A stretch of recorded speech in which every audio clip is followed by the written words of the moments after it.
listening to Development Works, produced by Doctors for Doctors and Nurses for Nurses.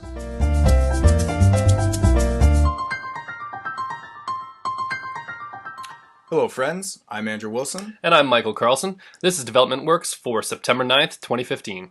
And on today's upcast... Welcome to September! DFD NFN was on hiatus for August, and now we're all coming back, hitting the ground running. There's lots to do, so stay connected. You could even call your manager if you're a volunteer with us and just touch base. I swear they actually want to hear from you. Lots of changes these days, so be ready for the action. We are becoming our own charity. For those that thought we were already a charity, surprise! We're actually legally just a special project of Global Peace Network, or GPN for short. We're moving onwards and upwards and getting ready for our own charity status. I repeat, this bird is leaving the nest. Ready for takeoff. We have some big changes coming up in our programs and research department. Our director of programs, Sarah Topa, will not be with us any longer, and Bo, our director of research, has proposed a new structure for all our Nicaraguan operations moving forwards. Stay tuned to find out what that means for you. And finally, there are also changes in our communications department, as Laura, our director of communications, will be gracefully handing off her role to a new director of communications soon. But first, what the heck is an upcast, Andrew? What is an upcast? Doesn't everybody know? I just made this up last night. So what are we doing here? I'd like to take a few seconds and just explain what an upcast is. The three main reasons behind what we're doing is to build culture, to provide updates for you, and as well as just to document everything that we're going through as an organization. So let's go back to the first one here and hit on the culture. So really, we think that by including everyone, all volunteers within Doctors for Doctors, on all of the decisions we make and why we make them, that it will automatically engage those who feel connected to those decisions. And that's what we're trying to create. We're trying to create a group of people that are moving in a very cohesive, unidirectional direction. Perfect. And also, we've got a lot of people from around the world here. Shout out to South Africa, but we really want to make sure that everyone's on the same page. And that consistency of culture is really deeply important to Andrew and I. So that's part of getting everyone behind this. So we're transitioning over to updates now. We're going to do this regularly on our program. And we were debating transitioning sound effects like this one. Or, of course, there's always the classic. And this was actually my favorite. But at the end of the day, we settled on this. So here you go. Rolling on over to the programs update, now facilitated by research volunteer Anna. Big shout out to Anna from research. Thank you so much for helping us smooth this transition. Thanks, Anna. We sent money to Brian and Kimberly over to FAJB. We also started our radio health program with the Women's Collective. Now we just sent our grant money over to them so they can get their first episode rolling out for the start of November. For those that don't know, we actually won $6,000 to sponsor our radio health program. So that was exciting. Now our recent trip to Nicaragua was absolutely fabulous. We interviewed a bunch of students with the Women's Collective, and we actually picked 2 to find funding for in the coming year. Lastly, Sarah Topa has been with us for quite some time, as she is actually the 3rd member of DFD and NFN. Her hard work and expertise were vital to lay the foundation and to get us where we are today. Recently, it has become clear to the Executive Committee, or the EC, that Sarah's vision for the future of programs does not actually align with the vision of Doctors for Doctors and Nurses for Nurses held by the rest of the team. She and the team have worked hard to find a solution, but ultimately Sarah decided that she was no longer a fit for her role as Director of Programs, so she gave her 2 weeks' notice and her role ended on September 8th, 2015. Although Sarah will be missed, the EC sees this as an opportunity to grow. We are reviewing the structure of programs currently and its position within the organization while we search for an exceptional leader to champion our shared vision and values to manage our projects over the next several years. In research, Director of Research, Bo, has had a complete restructuring with all of his volunteers. And to all of those research volunteers feeling a little bit lost out there, this one's for you. Now, we're definitely hiring on 3 managers within this kind of new structure. One's for health policy, one's going to be for monitoring and evaluations, and the other is going to be for exploratory research. Now, right now we're dealing with the administrative aspects of these big changes, and soon we'll bring on those roles. So thank you so much for being patient with that. Hi there, this is Mike, Director of Operations. Over in operations these days, our main focus is fundraising, as it has been for the last couple months. Now, our goal and our strategy is to go after corporate money to support our students and our programs. On a personal note, within fundraising, I've been working on fundraising for the last couple months, and it's getting quite lonely. Now, we would love to do some work together. We will have a space next month that we can actually work on Doctors for Doctors projects together. Please get in touch. Would love to connect and build a community of work. We've almost secured funding for the Rotary Club for our student Brian. Now, that's our first student. We're just waiting to hear back from that, but that's exciting. We might get ongoing funding throughout the years from them. We are getting an office. That's happening in October. It's because Andrew and I are moving into a new place and we're setting up a new space. So feel free to come on over. We'll have an open door policy.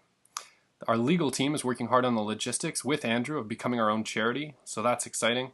And finally, in operations, Ryan, our Director of Investing, is exploring our corporate social responsibility identity. Now that means who do we take money from, what conditions are applied to that money. And our first meeting of this CSR, corporate social responsibility identity meeting is on September 20th, just before our board meeting. We would love to see you out there if you're interested. And on to HR with our Director of Human Resources, Ellie. She'll be expanding her team so we all feel safe and supported in the coming month. Also, she's looking for a few new roles for Doctors and Nurses for Nurses. So if you know anyone that's a health policy specialist, would like to help out with human resources, or would like to manage the radio health project here, that would be fantastic. And also, of course, we're looking for our new Director of Communications. And that's a good segue over to the communications update with Laura. Laura is a great friend of mine and has been one of our longest serving volunteers with Doctors for Doctors and Nurses for Nurses. And she is slowly transitioning out of her role of Director of Communications. I'll throw it over to Andrew to explain more. Thank you, Mike. Yeah, Laura's built and managed a fantastic communications team for DFD NFN, and luckily they will be staying on. But she's also established a strong presence out there in computer land and even a little bit on paper land too. Recently, Laura took a contract position with the Ontario government where she hopes to build a career, and she also feels the need to be more available to support her parents and grandparents due to the several long-term illnesses in the family. Because these important focuses in her life are in conflict with her responsibility to dedicate time and energy to DFD and NFN, she's decided to leave her position as the Director of Communications. So we are currently seeking a new Director of Communications for the project and are excited to begin interviewing candidates soon with Laura's guidance. In the meantime, Laura will slowly be stepping out of her role as the Director of Communications. It is no doubt that her fantastic presence and enthusiasm will be felt with us for a long time to come. Thanks very much, Andrew. Now, a shout out again to Talini and David, our comms team. They're putting out some great content, blogs, Facebook, web content. Check them out on Facebook. If you haven't liked us on Facebook, Doctors for Doctors and Nurses for Nurses, they just posted a great article on abortion issues in Nicaragua. And an update from our president, Andrew Wilson. Just did a bunch of push-ups. That's about it. Actually, it's a lie. I really only did about 10. That was as much as I could muster. But I'm getting there. Our main story tonight addresses an issue that has been ongoing, and it's our charitable status. We want to tell you a little bit of a story, going back into the history of the organization and bring it up till present. So curl up with your book and beside your fireplace and your favorite pet, and just take a listen. Andrew Wilson, the founder and president of DFD NFN and the other guy on this upcast, met the leadership team of Global Peace Network, that's GPN, through his chiropractic work in 2013. With global health as a shared priority, Andrew joined the board of GPN in 2014, bringing his health work in Nicaragua with him, and the project Doctors for Doctors. Now, GPN embraced Andrew's passion for Nicaragua and adopted DFD as a special project of GPN's overall mandate to support global health. And we became one thing, under the banner of GPN. Now, DFD and NFN grew rapidly over 2014, as many of you have seen, demonstrating its ability to be financially self-reliant and to mobilize dozens of volunteers for effective operations. Now, in early 2015, GPN and DFD, our leadership team, began discussing how best to work together to accomplish our shared goals. But conversations were hopeful and possibilities for a greater overall impact in the world were exciting. But there were also some obstacles, and some growing obstacles to full cooperation between the organizations, GPN and DFD, including a large difference in culture and just our governance in general. Finally, in late August 2015, at GPN's AGM in Vancouver, Andrew and myself were told and really shown that the barriers to a full cultural merger between DFD and GPN were too great. And there it was decided that we were going to be seeking our own charitable status over the next year. So what that means for you, looking forward into the future, we will continuously have charitable status through this process. So no one worry, we're going to be able to apply for grants. We'll always have a charitable number. But our changing legal status will not matter for most people in our organization. It's really a technical detail, and it only affects directors and the volunteers working on grants, legal issues, or financial matters. We're taking steps to ensure a smooth legal transition so that each volunteer's work isn't compromised by this operational detail. Now, under the guidance of our incredible legal team, DFD and NFN is currently applying for charitable status. It's going to cost less than $1,000, and our application will likely be approved before September 2016, but 1 year from now. So looking forward in the future, this is exciting. And for reminders, mark your calendars. There will be a board meeting Sunday, September 20th, 2015 from 4 to 6 p.m. Now it's going to be at CSI Regent Park. Please come on out. All are welcome. There will be time for questions at the end as well. Also, we are looking to go to Nicaragua with the entire team, leaving for a week around December 26th and actually spreading out over New Year's in Nicaragua. I think it's going to be absolutely fantastic for everyone who comes on out, and you're definitely welcome to come out for that as well. Long-term reminder, we do have our annual general meeting in the first weekend of January. That's January 8th, 9th, and 10th. It seems a little bit excessive on the outside, but it's actually a fantastic experience to expand the operation of what we're doing here. And that's everything for this week's episode of Development Works. Thanks very much for listening.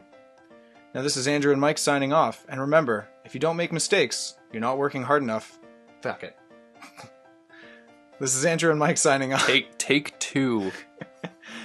This is Andrew and Mike signing off, and remember, if you don't make mistakes, you're not working on hard enough problems.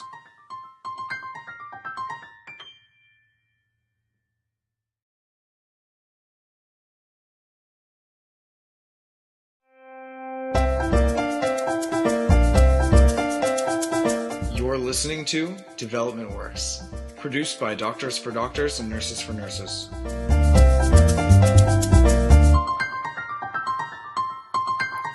Hello friends, I'm Andrew Wilson. And I'm Mike Carlson. This is Development Works for September 21st, 2015.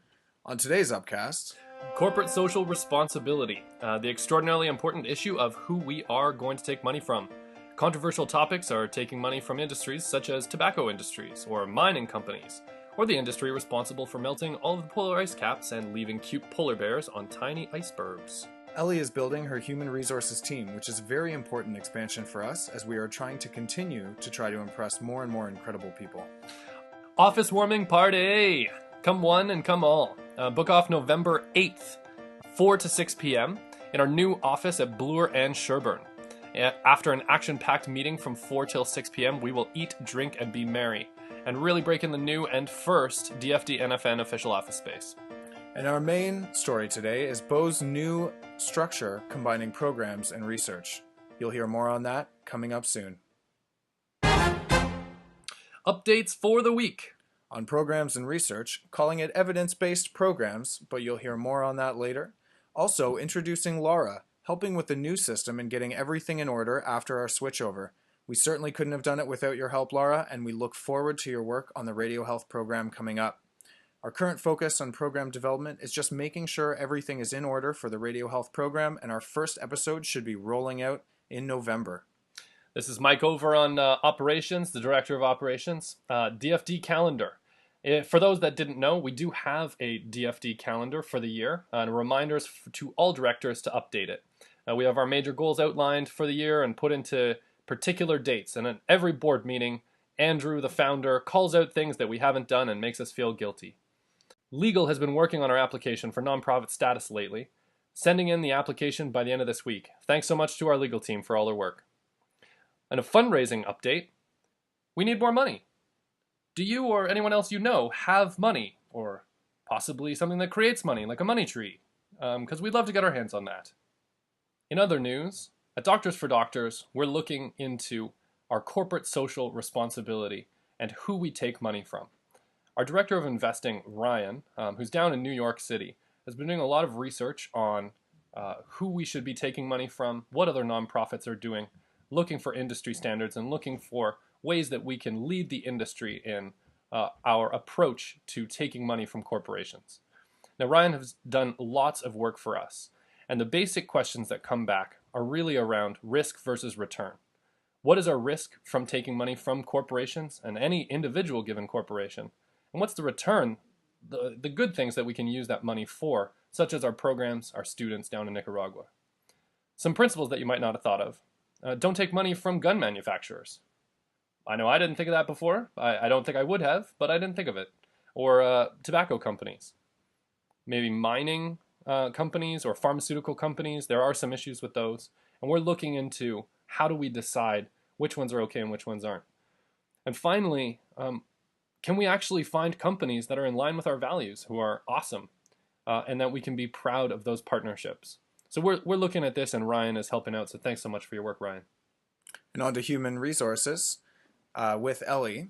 New positions for human resources for hire are the HR assistant, the administration role, taking on more of the administration tasks of our incredible volunteer team. This person is needed in a big way, and we really look forward to it. We've gotten some great applicants thus far. Also, our volunteer engagement specialist. Kind of self-explanatory, works on building community and ensuring meaningful community for all of the volunteers that are engaging within our organization. This is going to be one crucial role for our team.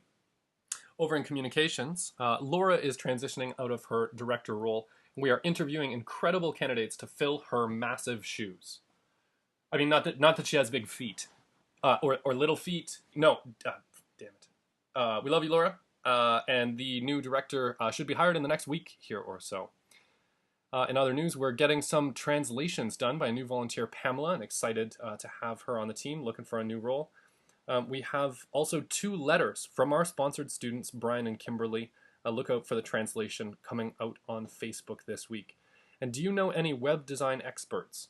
Because we will be getting a new website in the next few months and are looking for good ideas and talent. Please get in touch with us if you have any strong leads. And over to Andrew for his founders update. Orientations rock. What can I say? We gave an orientation last week to 3 fantastic volunteers, Lara, Sarada, and Tahir. And having this group of 3 was certainly a great discussion.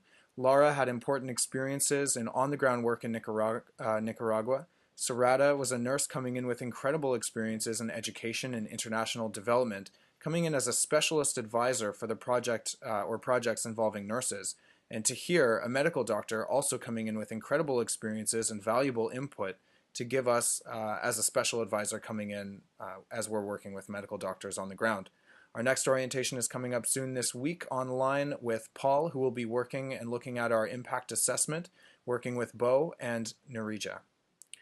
No more online presentations to the team. After battling with technical difficulties for too long at this weekend's board meeting, I'm pulling the plug here. No more Skyping in to give that important information to the team. And what this means for everyone now is information will now be passed through each director for each monthly meeting if we cannot bring in the volunteer directly to guide us through the content.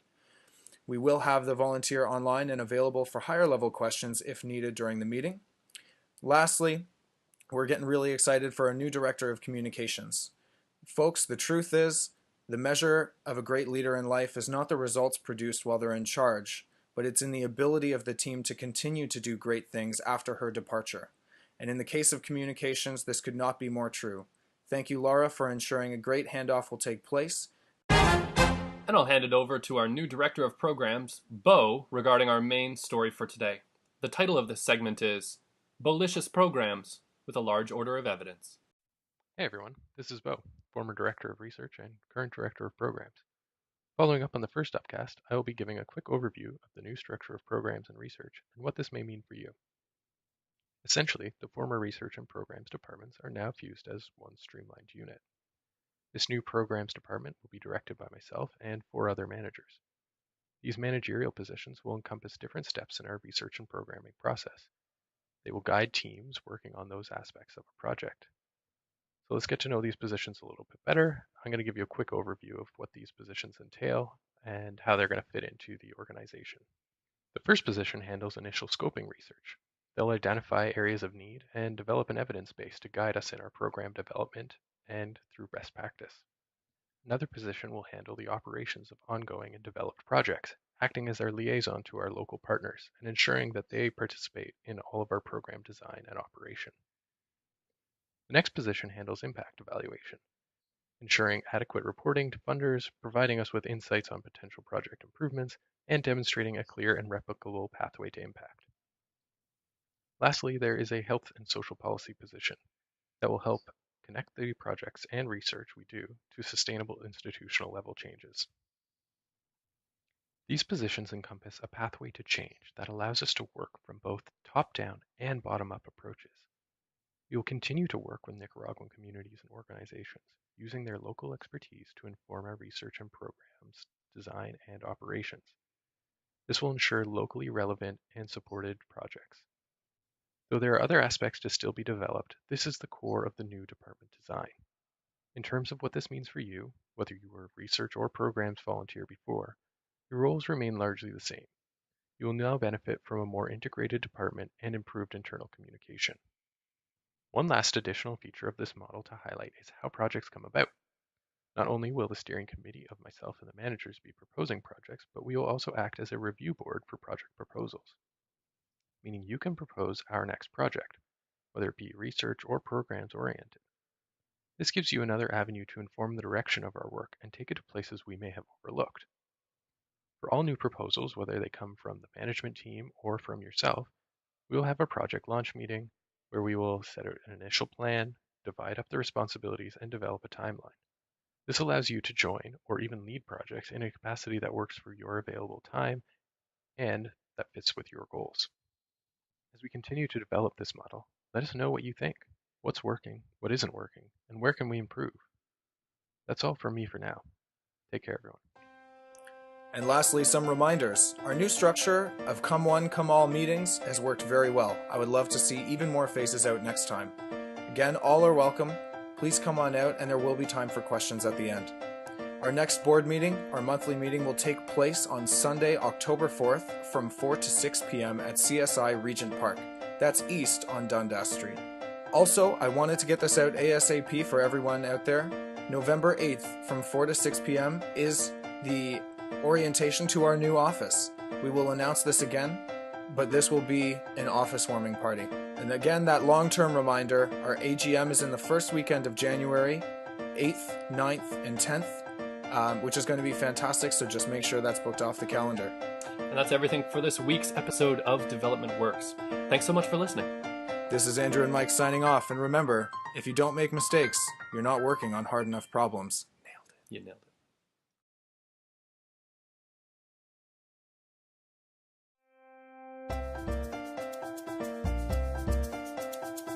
You're listening to Development Works, produced by Doctors for Doctors and Nurses for Nurses.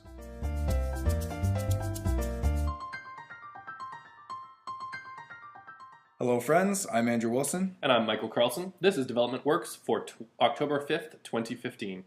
On today's upcast, Carol Davidson, our new Director of Communications, is getting settled in.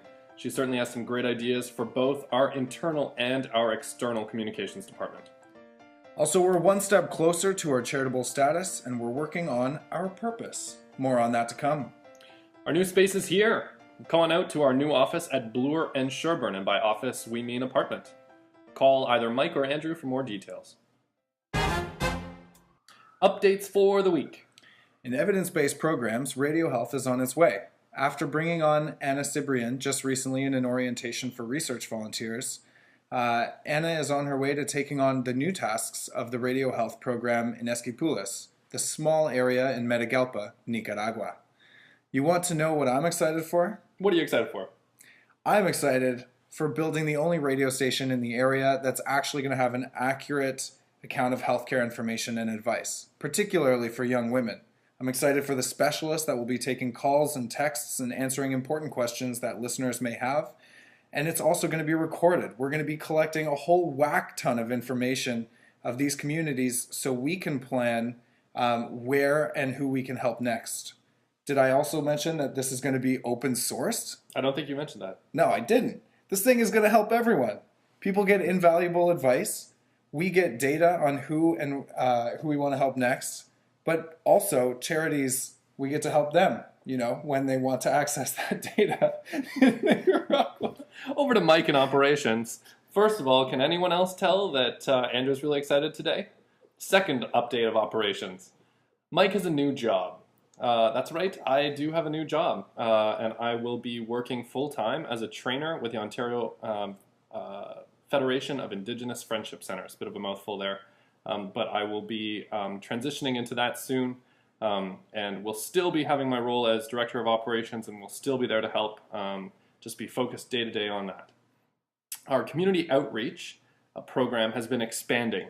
So we have Pamela, a new volunteer, who's reaching out to the Latin community, and Gabriella, who's been helping out a lot with our meetings, is now reaching out to university students.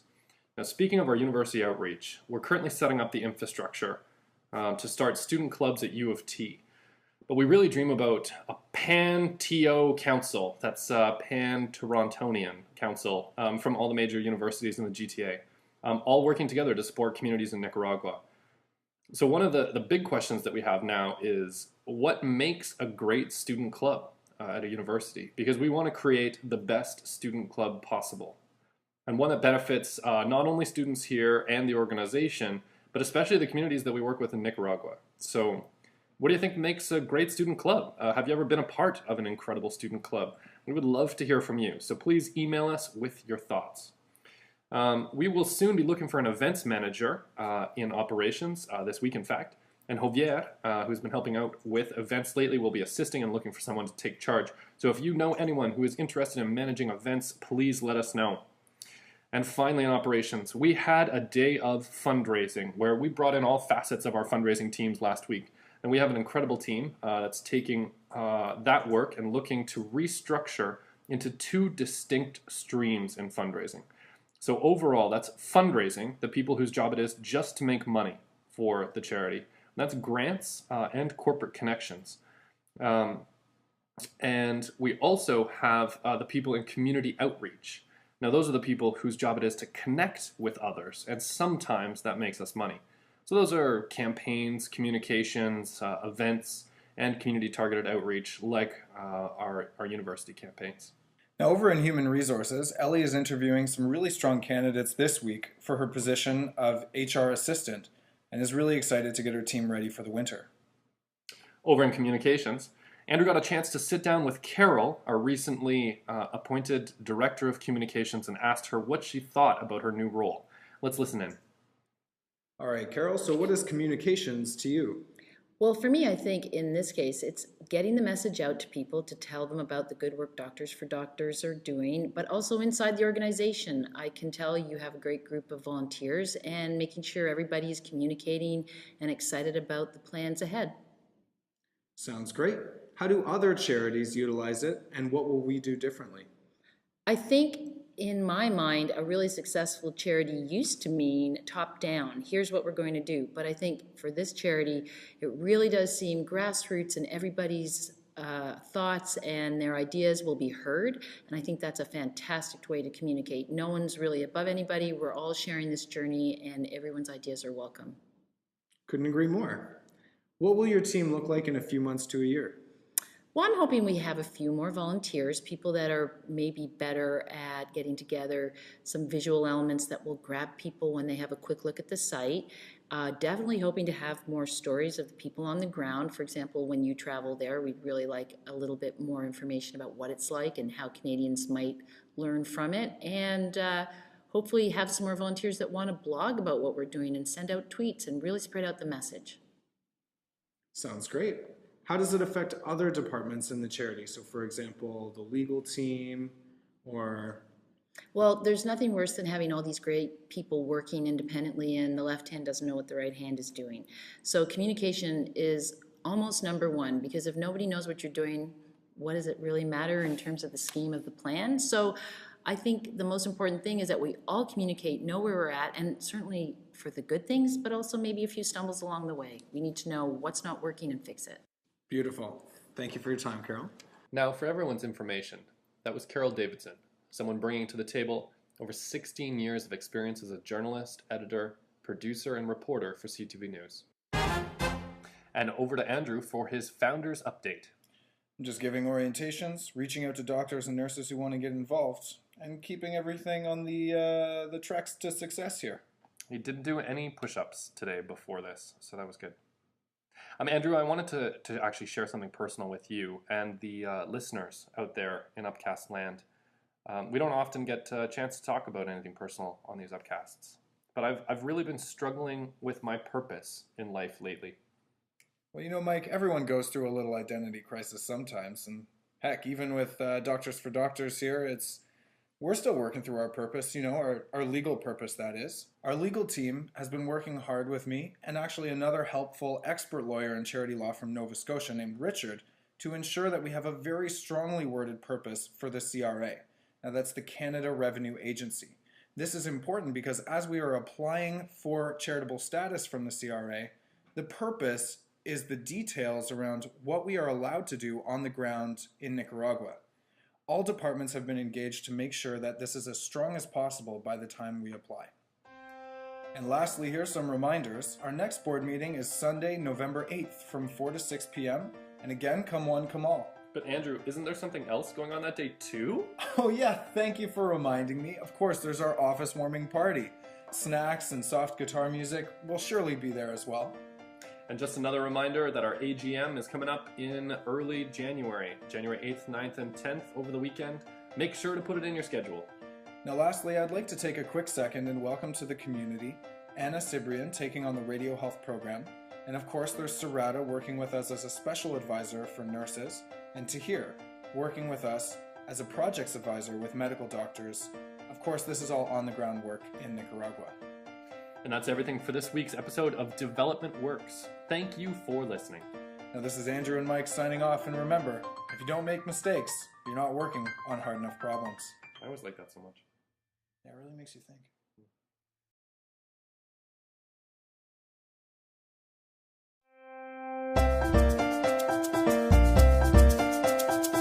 You're listening to Development Works, produced by Doctors for Doctors and Nurses for Nurses.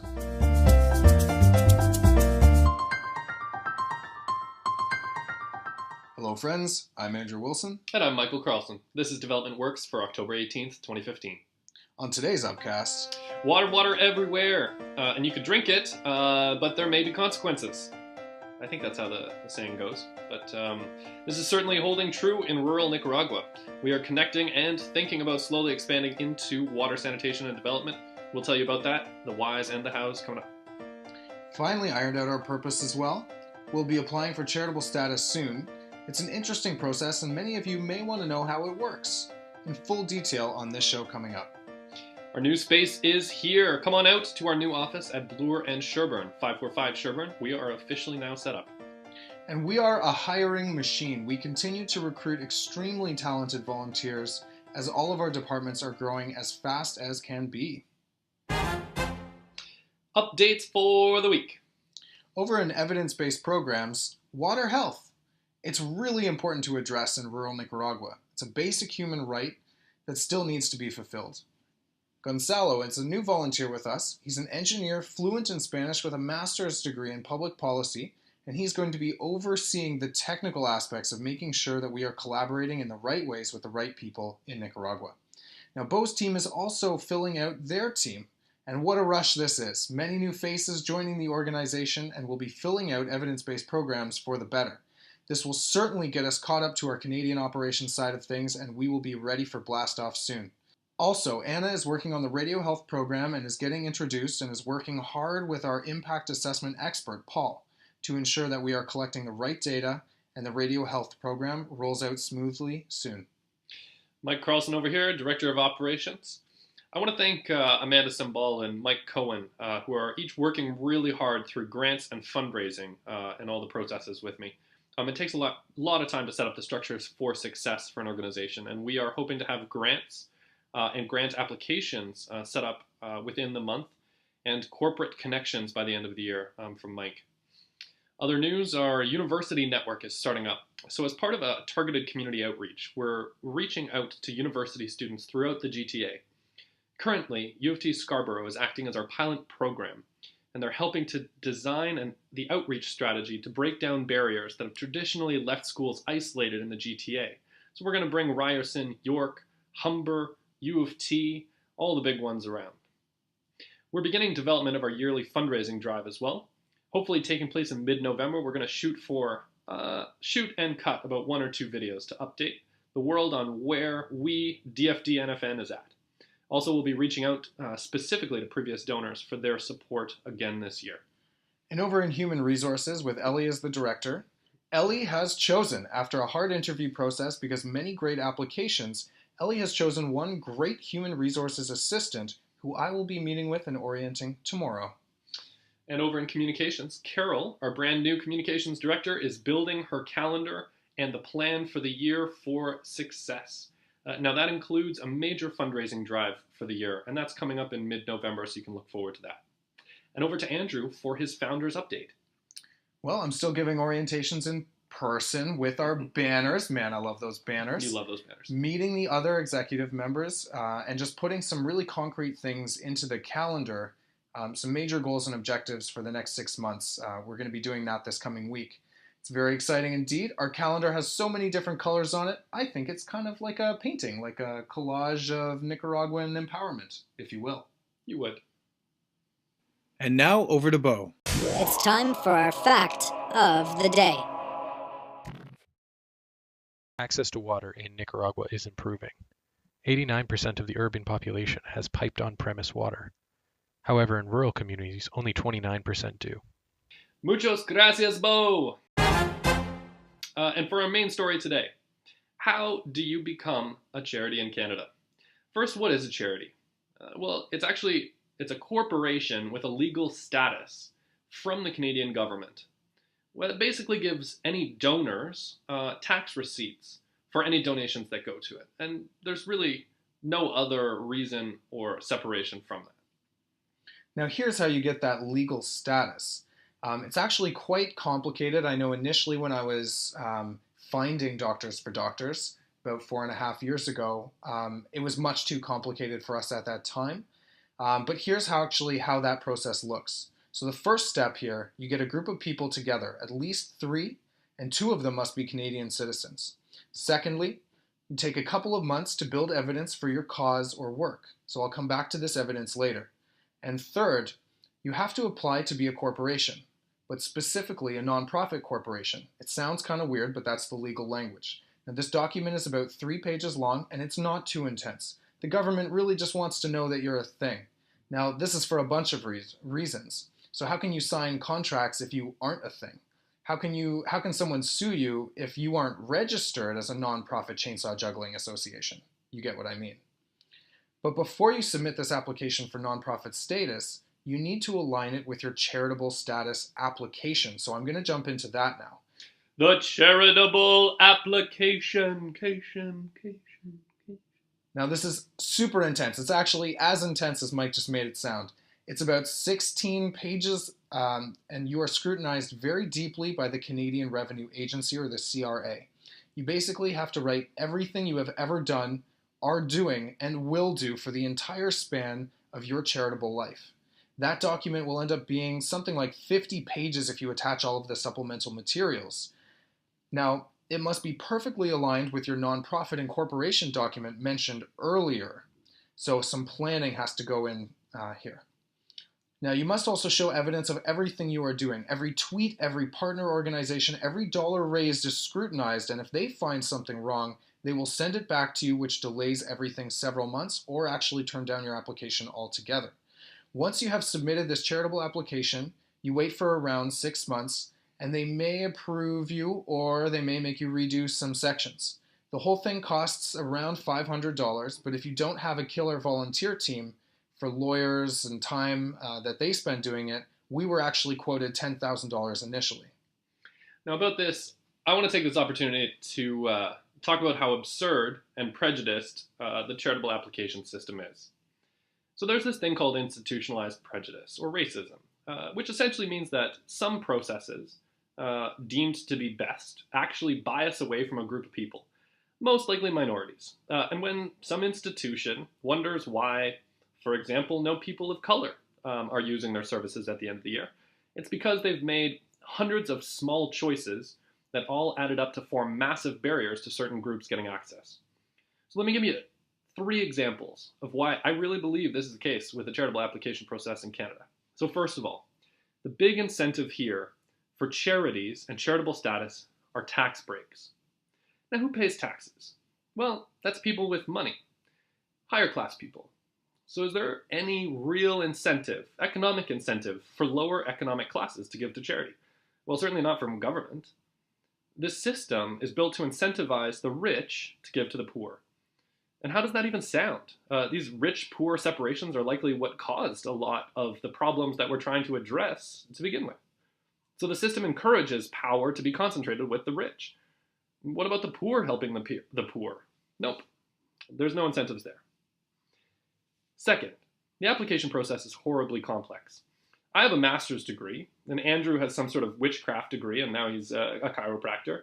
But this process was extremely difficult for me to understand. Imagine if you weren't a native English or French speaker and you wanted to start a charity. Yeah, right. This process would take 10 times longer to understand, and you may even do something differently and get in trouble for it. There's a lot of risk when incorporating, and I'm sure that it's not well understood by many people with less formal education and English language learners. And third, get this. There are 4 reasons you can start a charity in Canada according to the Government of Canada. Advancing education, relief of poverty, advancing religion, and other things that do good. Those are seriously the only 4 things listed. So this whole system is clearly founded by historically religious Canadians, which was really the foundation of charity to begin with.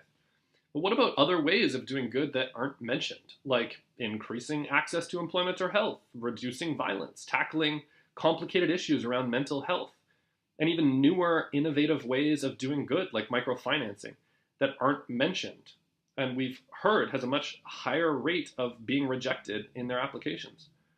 Isn't this list pretty old school?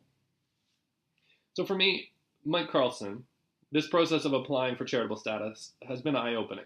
And I'm just so grateful that we have an incredible team of volunteers helping us wade through the mud. But I hope that we, Doctors for Doctors, can be part of the change that actually brings Canada charitable status into the 21st century. And for our reminders, our next board meeting is Sunday, November 8th from 4 to 6, so come one, come all. And again, there will be banners with our office warming party to follow at 6 p.m. onwards. You love those guys. Feel free to bring your significant other. And that's everything for this week's episode of Development Works. Thanks for listening. This is Andrew and Mike signing off, and remember, if you don't make mistakes, you're not working on hard enough problems. Should we change that up? No, it's still amazing.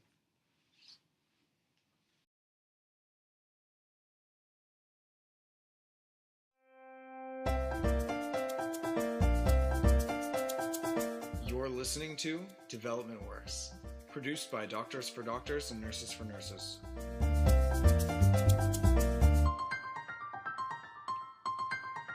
Hello, friends. I'm Andrew Wilson. And I'm Michael Carlson. This is Development Works for November 8th, 2015. And on today's upcast... Party, party, party! My belly is still full of sushi because we had an awesome office party yesterday after the board meeting. Now, our overground lair, formerly known as the office, is at 545 Sherbourne Avenue. Note that we have 3 great things here. The first is an open door policy for volunteers, the second is all the Wi-Fi you can handle, and the third is hot tea. DFD NFN is creating communities all over the place, and these days we are reaching out to specific groups of people, including nurses and university students, and more on that to come later. Now, Elizabeth is the new Health and Social Policy Manager in our Programs and Research Department. You'll hear more about her and her role in our main story today. Updates for the week. Now, over in Programs and Research, we're still working on getting the radio health project set up and running. Right now, our current barriers are access to the internet and phones on the ground in Nicaragua has been a major setback for us. And so our start date is unknown. We predict it's coming up in the next couple of months here. And of course, it's going to be contingent on communication with our partners on the ground. Now, Paul and Elizabeth are set up and we are working on the Programs and Research agenda for the next 6 months. So this will greatly improve communications with other departments within DFD-NFN. This is Mike here, the Director of Canadian Operations. In operations, we're looking to hire a financial systems advisor and events manager. So if you know anyone who might fit those titles, let us know. Also, we're creating a nursing community. Now we are called Nurses for Nurses, and there are a number of people coming in and nurses coming in, including Victoria, a new nurse, a recent volunteer, who's going to help out with fundraising. And if you are a nurse or you know a nurse that may want to get involved, they should get in touch with me at their convenience. Speaking of creating communities, we are making gains within university networks. I have a group from the University of Toronto Scarborough coming together. Now they're investigating how to make meaningful connections and create value for our Nicaraguan partners. And finally, in fundraising, we're trying to start the yearly campaign taking place all throughout November and reach out to previous and soon-to-be new donors. Thanks, Mike. And over in Human Resources, now if you've been wondering how you get kept track of in this beautiful organization, now that's Human Resources. And Ellie has some fantastic new volunteers, and she is still recruiting. So Cindy is the new HR assistant taking charge of job postings and other tasks to make volunteer management run more smoothly. And again, a big priority in Human Resources right now currently is actually sorting out how we communicate internally within DFD and NFN. So Ellie has been working on this, and we have some new lists and tools. And over the next few weeks, we'll be sitting down with Carol, Mike, Bo, Ellie, and myself, and trying to figure out how to speak and listen better to each other and you within the organization. In communications, Carol, our director of communications, sat down with Andrew, the founder, and planned out a schedule and deliverables for the next 2 months within the communications department. We have lots of blogs and content going out in that time, but especially the second thing, which I'm really excited about. So number 2, we're going to have an annual report, and that should be coming out in December or January. And that will include highlights from the year, a financial picture of the organization, and plans for the year coming up. And thirdly, we're going to bring on a Spanish speaker or some Spanish-speaking volunteers, specifically for translation of our content so that we can connect more with Spanish-speaking audiences. And over to Andrew for his Founders Update. Well, I'm shaking a lot of hands and kissing a lot of babies to support the good work we do here at DFD and NFN. And, we also submitted our incorporation application this past week. Thank you to Jessica and Legal for that. And we are moving on to our charitable status application now. Now, all of our directors will have a hand in that charitable application at some point coming up, so watch out. And now over to Bo. It's time for our fact of the day. In Canada, about 28% of the population is under 24 years old. Compare that to Nicaragua, which is sitting closer to 52%, and you can start to see how much change is going to happen in the next while. Muchos gracias, Bo. For our main story today, let's throw it over to Elizabeth in Programs and Research. All right, I'm just here with Elizabeth. Now, Elizabeth, what does policy mean to you? To me, policy is evidence-based and agile, responding to the needs of the community it's meant to serve. Thank you for putting it so simply. And how do other charities utilize this, and what are we going to do differently? I think the points of praxis are all good ones. We all intend to use policy to better the lives of others. Where I think we might differ is sometimes policy can be synonymous with intervention, whereas I believe that our policy should be in a dynamic relationship with our interventions. Our projects will respond to research and need, and ultimately the ethics represented by Doctors for Doctors and Nurses for Nurses, but our policies shouldn't direct our interventions. Instead, the two should inform each other. Well, that makes good sense to me, Elizabeth. And just so we know what to expect, what will your team look like in a few months to a year? So I expect we'll end up with a small team of, about 3 people, depending on how much needs to be done. Sounds great, Elizabeth. We'll be happy to support you in anything you need moving forward. And very lastly here, how does it affect other departments within the charity? So the legal team or communications in Canada or fundraising? The biggest relationship will be with our monitoring and evaluations team, since I believe policy should be responsive to the evaluation and monitoring activities of our projects. The ethics behind our policies should be a speaking point when looking for grants and when communicating to our donors in Canada. Finally, I'm not sure how much legal oversight there'll be. If our research ethics board is set up by that time, they'll have oversight of any major issues. If our policies are as responsive as they should be, issues will be fixed rapidly. And before we do our reminders, we do have some unfortunate news. So Adrian has decided to step down from his new EC position for two major reasons. So the first being his new job, which is taking up a lot more of his time than his old job, and the second being a couple of inefficiencies that existed in legal.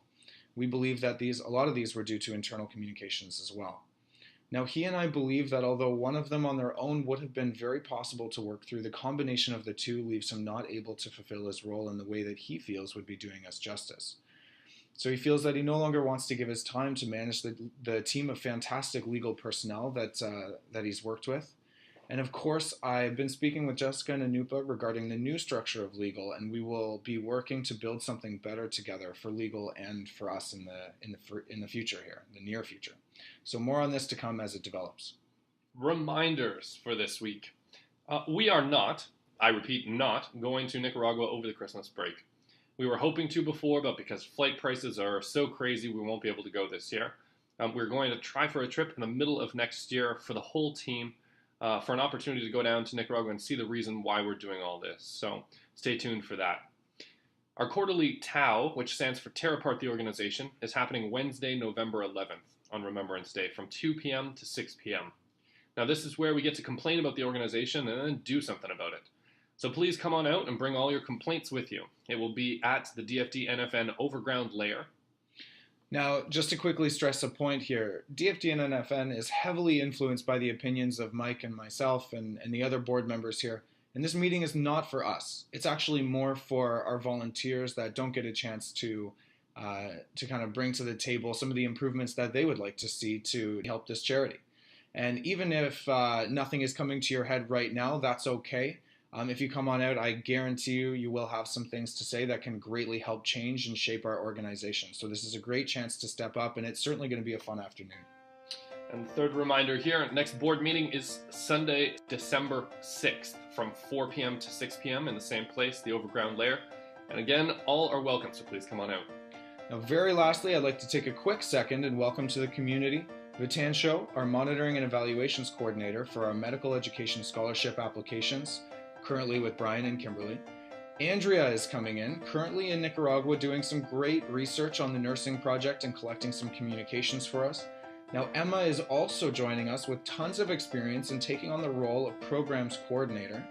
And Luz, working with Anna in policy, doing some data work. And lastly, but not least, of course, Mariam working with us in qualitative evaluation of our programs on the ground in Nicaragua. What a great group of people, and thank you very much for coming out to the orientation yesterday. And that's everything for this week's episode of Development Works. Thanks for listening. This is Andrew and Mike signing off, and remember, if you don't make mistakes, You're not working on hard enough problems. You're not working on hard enough problems. PG.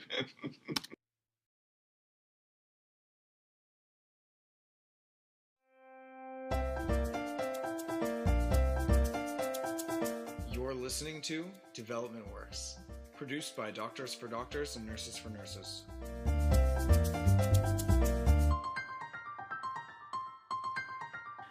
Hello friends, I'm Andrew Wilson. And I'm Michael Carlson. This is Development Works for November 22nd, 2015. And on today's upcast... Give me a T, give me an A, give me an O. Andrew, what does that spell? I think it spells Tau. And last week we had our second ever Tear Apart the Organization. Just as fun as it sounds, we'll tell you more later. Also, we'll be hearing from Paul Fenton, our manager of Impact Assessment, a crucial programs role on the ground in Nicaragua. Human Resources just got more human resources. That's right. Cindy has joined the team and is officially being trained up as our new HR assistant. Eduardo has joined the team as well to help HR improve. And more humans are always better. That's what I would say. Lastly, we are finalizing the hiring process of a financial systems advisor. And that means that our financial house is coming into order. More on that to come, and I'm sure more on that next episode as well. Updates for the week. Programs, policy, and applied research. First, let's take a second to appreciate just how sexy this title is. Let's take a second. Now, of course, we will say programs for short during meetings and episodes. Moving on, with the radio program sorting itself out abroad from our partners, taking time on their end, programs have shifted focus onto getting everything set up on the educational scholarship program. That's right, this is a total overhaul. So we're going through all of our procedures with a fine-tooth comb to ensure our present and future students have the best and most fair selection process. are supported better while they're in school, and have the best strategies in place to ensure their return to their communities upon graduation. So the team is also using this kind of exercise to sort out who is responsible for what and just kind of getting in their groove. So they're now meeting once per week to share these ideas. Mike here, the Director of Canadian Operations.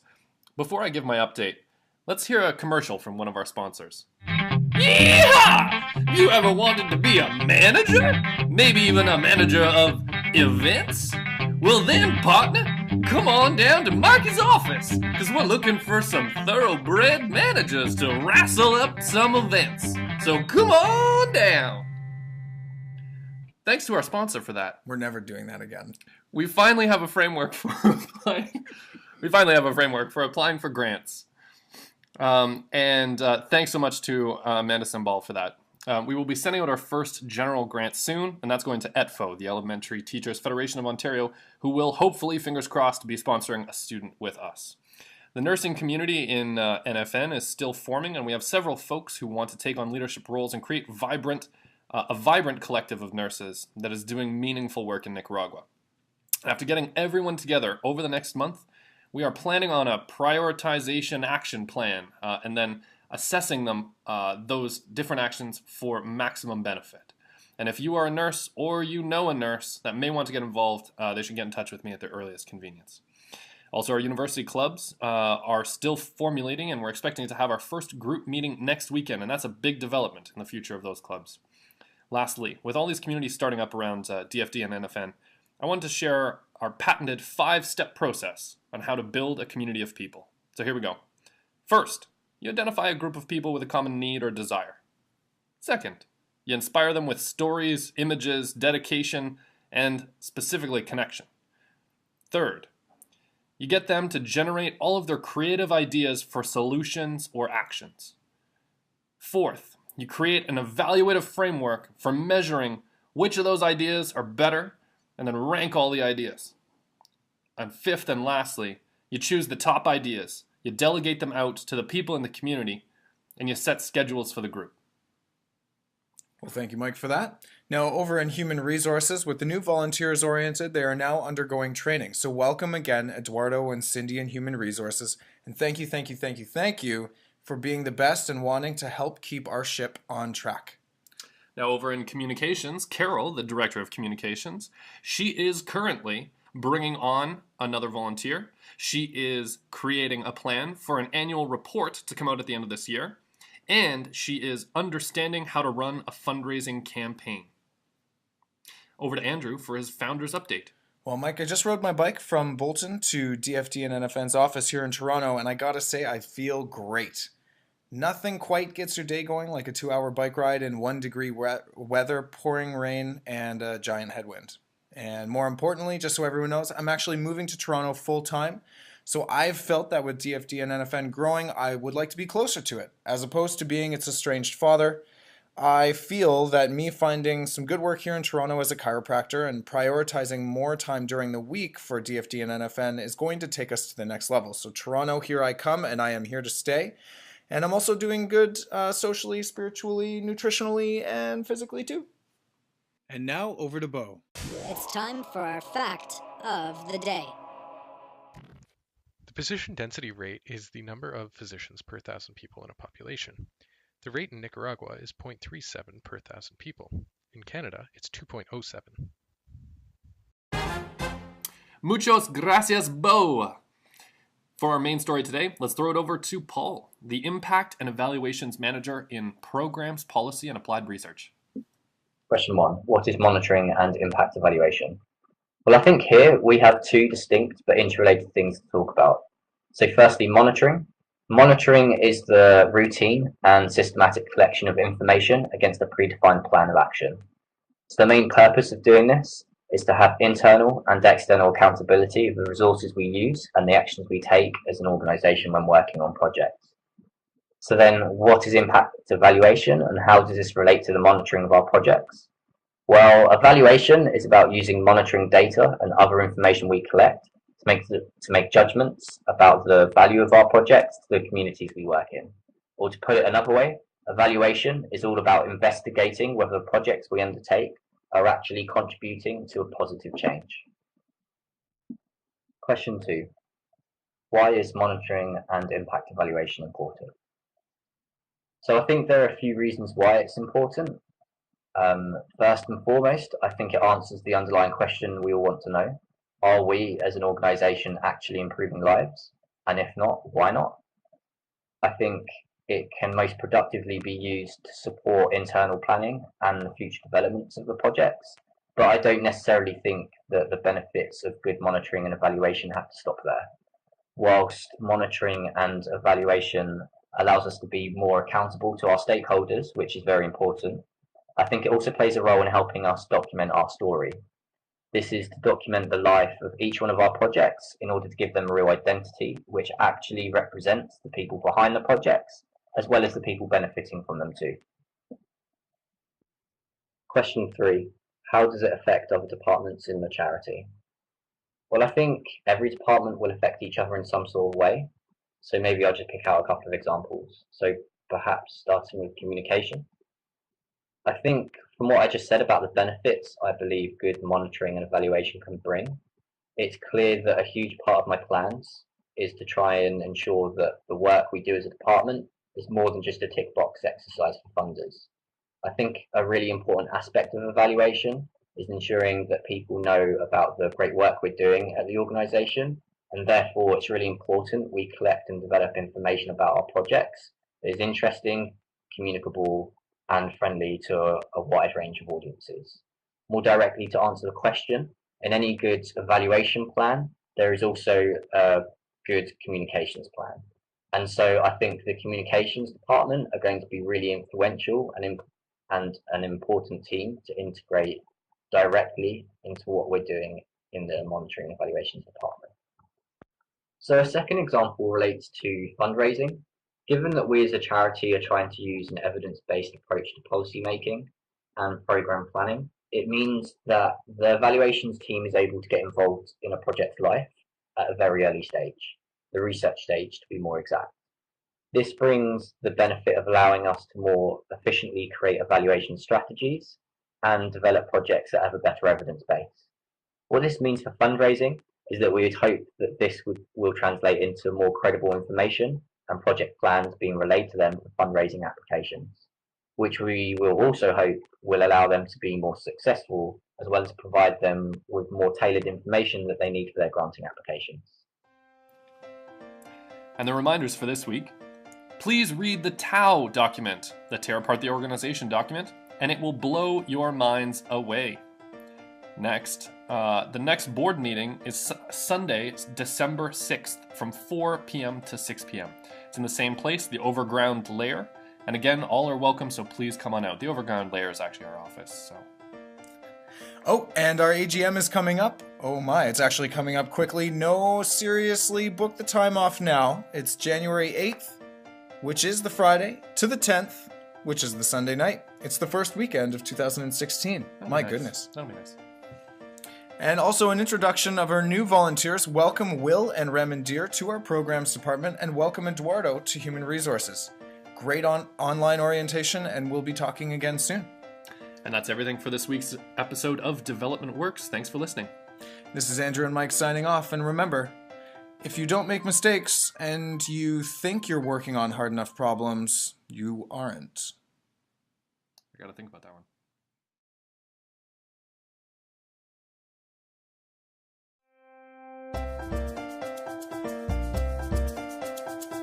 You're listening to Development Works, produced by Doctors for Doctors and Nurses for Nurses.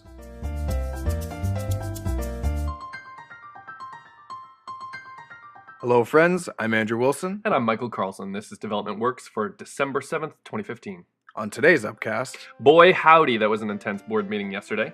I think I'm still excited for all the work that got done and the flowcharts. So many wonderful flowcharts to share.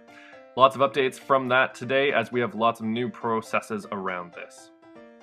now we have purchased a new microphone. So hold on. Actually, can we just stop the music for a second? Stop the music. Let's turn this thing on and oh yeah! This is much better. I think we're gonna run with this one from now on. Alright, let's get everything back up on track here. Now you ever wonder how we keep track of all of our volunteers? Well, so did we. So up until yesterday, when we fixed it. and we'll tell you more about it later. To report, the organization 2 is complete, a full debrief of the major holes in the canoe of our organization and how we are plugging them. And lastly, our first annual report is coming out soon, set to be released in January. So watch out, world, because this annual report is going to be coming out every January. Updates for the week. Now, over in Programs, Policy and Applied Research, our students are done their exams and are gearing up for their next year. So Brian will be entering his 4th year in medical school, UCAN, and Kimberly, her 3rd year in medical school, UNAN.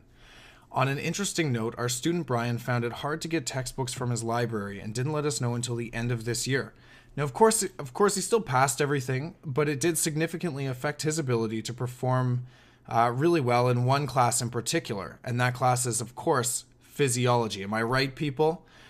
Now, to address this issue, we are developing a plan around a shared student library specifically for our students, and if you have any ideas, please let them know, throw them our way. On a side note, Bo has also been making terrifying charts and diagrams of his organizational structure and team procedures that impress and scare the hell out of us at our recent board meeting. So we can expect some major developments to be made on the Educational Scholarship Program as well. Mike here, the Director of Canadian Operations. We're planning the nitty-gritty details of the AGM. And so to be included, 3 days, 50 people, 6 meals caters, 3 locations, thought-provoking conversations, dance parties, training for your focus area, motivational speeches, international development ethics conversations, breakout groups led by specialists, speakers panels, planning for the year, and a lot of fun. The University Student Club at University of Toronto Scarborough is up and running, and after a meeting last week, they have blown us completely away. If they are listening to us, you guys impressed the shit out of us, and it's going to be an honor working with this group of students. The nursing community met for the first time yesterday, and like we thought, everyone brought great ideas, energy, and dedication. We're starting off slow, but meaningfully to build community while being open to the process of generating and evaluating ideas for how to move forward. And finally, yesterday, I talked about the proposed structure of Canadian operations. And further to what I presented at the board meeting, I wanted to take more time to talk about the structure of the Canadian side of things. So what is this? What does it mean to do operations in charities? So I think that everything, after a lot of thought, falls into 3 categories. That's first, the technical stuff. That's the legal, the financial, the computers, the volunteer management, the special project. That's all the tangible technical things that we need to get done. Second is the outreach. So in contrast to the technical stuff, this is connecting with people. Outreach, it's connecting, it's marketing, it's events, it's holding space for different groups to come together, it's campaigns, it's targeted messaging, it's social media. That's how we reach out to people or in between different groups of people. And then finally is the funding, the fundraising stuff. And those are things like grants, corporate giving, fundraising campaigns, contacting previous donors, prize giveaways, street canvassing, whatever. It's the stuff that generates revenue.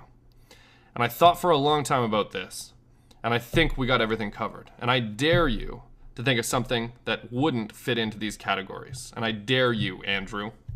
Now, over in Human Resources with Ellie, after an extensive review, we have solved all of the problems in HR. Well, not quite, but we're certainly better now. And what that means is we're developing a year-long hiring plan for 2016, so we know exactly which volunteers we'll be getting for the year. Now, we also have lists, so many lists actually, of current volunteers, previous volunteers, volunteers awaiting orientation, etc., etc. You get it. And finally, Eduardo, thank you very much. You'll be taking on the contract surveys and resume screening that's so essential for our hiring process. Over in communications, Carol, our Director of Communications, is doing all sorts of things. This week, she is on the final stages of the annual report that's going to be published before our AGM in January. She is putting out a newsletter, and we haven't done one of those in a while, to update all of our followers. She is looking for a Spanish volunteer to translate for us, and then she is a cupcake master. And over to Andrew for his founder's update. Now, I'm going to keep things relatively simple today, so I just got a list of some stuff that I like. So the first is Gabriella. She definitely makes my life easier. The second is being in Toronto full time, and man am I more efficient. The third is Skype. And the fourth is fat bikes, because you can ride in the snow with really big tires, you know? I didn't know that. Now, also, I'm just happy that you see we're not some sketchy basement charity anymore that operates in some moldy, dark room. And I've noticed a shift here, and I'm happy to see it, because I feel like now we're a brighter charity, Mike. Like, we're dignified. And we're almost a legal apartment charity now. Our last place was pretty dingy. For our main story today, debriefing the TAO meeting. Now that stands for Tear Apart the Organization. And if you've listened to one of these podcasts before, you would have heard us speak about it. This happened 2 weeks ago, where a number of us sat down and criticized the organization, pointed out the flaws in every piece of everything in the organization. Now, what is this all about? Well, the first 2 hours were dedicated to complaining. No solutions were welcomed in the first stage, and you got yelled at if you came up with a solution. We placed all the complaints on a board, on a whiteboard in no particular order. Now, stage 2, the second 2 hours, were dedicated to developing solutions to those problems. First, we organized all those complaints into categories, and it's interesting to note that the major issues that came up with an organization were in these 4 major categories. So the first one, human resources. Now, this had the highest number of complaints, and we thought it was mainly due to the pieces of HR not fitting together well. There's lots of great stuff happening, they're just not connected. And the disjointed organization and those efficiencies led to a lot of conflict. Now, what's our solution to this? Well, one of the many solutions is that Ellie's new proposed structure and the entire board agreed to include more HR in the hiring strategies. And that's the most efficient way that we can move forward, is working together as a team to fix a lot of these problems. Now, number 2, the organizational structure of doctors for doctors and nurses for nurses. This had the second highest number of complaints. We thought it was mainly doing the growing pains with the organization, and also just flat out Andrew not managing the organization enough. So what's the solution? Well, first of all, Andrew needs to spend as much time as possible managing, as opposed to doing other specific things like Twitter, thanks to Leni. But there's many other solutions to this, but we won't get into that now. Thirdly, communications was an issue. The third highest number of complaints came from there, mostly due to lack of content and lack of internal communication structure. So what's the solution to this? Well, we're going to work with Carol to produce more content and hire specific people in the new year based around the target goals. Things like having a Spanish website to attract more Spanish speakers. And the fourth thing that really came out of the TAO was around programs and research. This had the fourth highest number of complaints, mainly due to the confusion and lack of understanding of the new managers that were coming in and taking on leadership roles. So what's our solution? Well, each one of those new managers on the programs and research side are going to come in at the AGM and get trained in our hiring process so that they understand the culture, they understand the processes, and they just aren't vigilante managers. So this TAO, the Tear Apart the Organization, allows us to focus on our core strength as a young charity, and that's adaptability. If we clearly identify our problems and then call them out, then we can improve on them. And if we don't call them out or we don't talk about them, that can't happen. And then we can come up with meaningful solutions, like the ones that I mentioned previously. So if you missed the last meeting, the last TAO, there will be another one at the AGM, and we hope to see you there. And for our second story tonight, thanks, Mike. Now, we just had our most efficient board meeting on Sunday, and that was no fluke. So thanks to a lot of hard work by Gabriella, we've actually maximized a lot of the efficiency around this.